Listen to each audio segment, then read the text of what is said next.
देखिए, पहलगाम आतंकी हमले को अब 1 साल हो गया है। लेकिन इसकी जो जांच हुई ना, उसने एक ऐसा सवाल खड़ा कर दिया है, एक ऐसा परेशान करने वाला सवाल जो आज भी उतना ही जरूरी है। तो चलिए आज इसी कहानी की परतों को खोलते हैं। इस एक हमले ने 26 जानें छीन ली।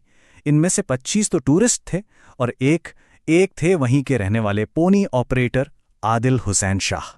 मियां की रिपोर्ट के बाद जो सबसे बड़ा सवाल उठता है वो यही है, क्या ये हमला टाला जा सकता था? क्या इसे रोका जा सकता था?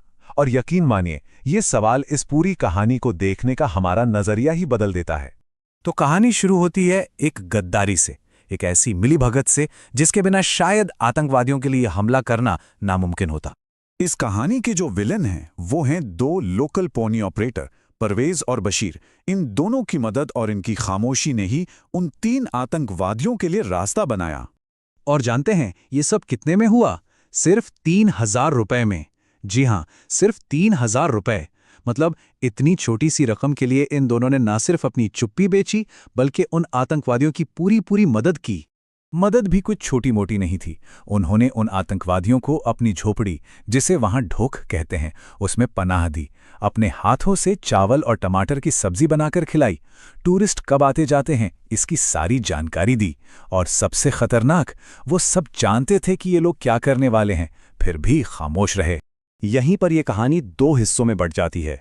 देखिए, एक ही काम करने वाले लोग, पॉनी ऑपरेटर, एक तरफ थे परवेज और बशीर जैसे गद्दार, तो दूसरी तरफ थे आदिल, सज्जाद और नज़ाकत जैसे हीरो। तो अब सवाल ये है कि इस पूरी साजिश का पता चला कैसे? चलिए अब एनआईए की इन्वेस्टिगेशन पर एक नज़र डालते हैं। एनआईए की जांच बहुत बड़े लेवल पर हुई थी। सच तक पहुंचने के लिए 1,000 से ज्यादा लोगों से पूछताछ हुई। इनमें 500 से ज्यादा तो सिर्फ पोनी ऑपरेटर ही थे, जिनसे एक एक करके बात की गई। इस टाइमलाइन से पूरी तस्वीर साफ हो जाती है। 22 अप्रैल को हमला हुआ। ठीक 2 महीने बाद 22 जून को परवेज और बशीर को गिरफ्तार कर लिया गया। और फिर 28 जुलाई को ऑपरेशन महादेव में तीनों के तीनों आतंकवादी भी मारे गए। और जांच में यह भी सामने आया कि इन आतंकियों के तार कहां से जुड़े थे। इनका हैंडलर कोई और नहीं बल्कि पाकिस्तान में बैठा लश्कर-ए-तैयबा का कमांडर साजिद जट था, जो टीआरएफ नाम के आतंकी संगठन का भी कमांडर है। लेकिन जैसा मैंने कहा, हर अंधेरे में एक रोशनी की किरण होती है। अब कहानी के उस हिस्से पर आते हैं जो घाटी के असली हीरोज के बारे में है। वो लोग जिन्होंने अपनी जान की परवाह नहीं की। और इन हीरोज में सबसे पहले नाम आता है आदिल हुसैन शाह का। वो 26वें शिकार थे, वही पोनी ऑपरेटर।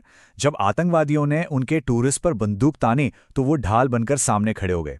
उनके आखिरी शब्द थे, पहले मुझसे होकर गुजरना होगा। उन्होंने टूरिस्ट को बचाते हुए अपनी जान दे दी। एक और हीरो हैं सज्जाद। हमले में जब एक टूरिस्ट को गोली लग गई तो सज्जाद ने 1 सेकंड भी नहीं सोचा। उसे अपने कंधों पर उठाया और जानते हैं कितनी दूर? पूरे 4 किलोमीटर पैदल चलकर उसे सुरक्षित जगह पर पहुंचाया। उसकी जान बचा ली। और नज़ाकत को कैसे भूल सकते हैं, आदिल के चचेरे भाई। उस गोलीबारी और अफरा तफरी के बीच इस एक इंसान ने अकेले 11 टूरिस्ट को मौत के मुंह से बाहर निकाला। 11! तो देखा आपने, हमला एक ही था, लेकिन उसके अंदर से 2 बिल्कुल अलग कहानियां निकल कर आईं। एक कहानी गद्दारी की और दूसरी इंसानियत और बहादुरी की। फर्क साफ है। एक तरफ चंद हजार रुपयों का लालच था, जिसकी वजह से 26 लोगों की जान गई, और दूसरी तरफ थी इंसानियत, जिसकी वजह से न जाने कितने और लोगों की जान बच गई। और आखिर में यह कहानी हमें एक बहुत गहरे सवाल के साथ छोड़ जाती है। घाटी वही, लोग वही, यहां तक कि पेशा भी वही, फिर 2 इतने अलग रास्ते क्यों? एक मुश्किल वक्त में इंसानियत और लालच के बीच का एक फैसला हमारी पूरी जिंदगी को कैसे तय कर देता है, सोचिएगा जरूर।